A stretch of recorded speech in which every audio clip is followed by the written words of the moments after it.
Often people will talk about the writing process, but what does that mean? What does it look like? And what are the misconceptions about it? So rather than thinking about the writing process as one distinct process, instead, I want us to think about a series of writing processes.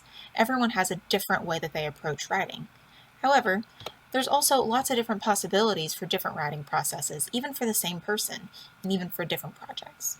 We typically conceive of the writing process as having these distinct steps: planning or pre-writing, drafting or writing, revising, which is that more substantial change of that document of what you're writing, and then editing, where you're making those smaller changes, looking at grammar, looking at mechanics, fine-tuning, essentially, to come out at the end with a completed document and you're finished.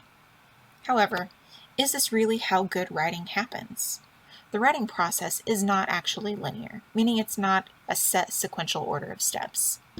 Instead, we want to think about the writing process as having lots of different components, not just drafting, but also including getting and digesting feedback, conducting research.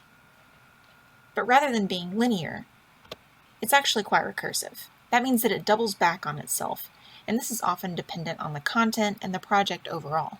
You may be well in the drafting stage of your writing project and then realize you need to go back and do more planning and research, that there are gaps in what you've written.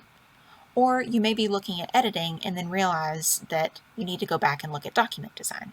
You always want your final step to be editing. That way you have that completed document and it's polished and finished. So, to recap, the writing process is not linear. It's not made up of a set sequential series of steps. It is recursive, meaning that it doubles back on itself. You may find yourself going back to different steps in the writing process. And it is also variable, meaning that it changes depending on the project that you're working on. So here are a few tips for success. First, make a plan.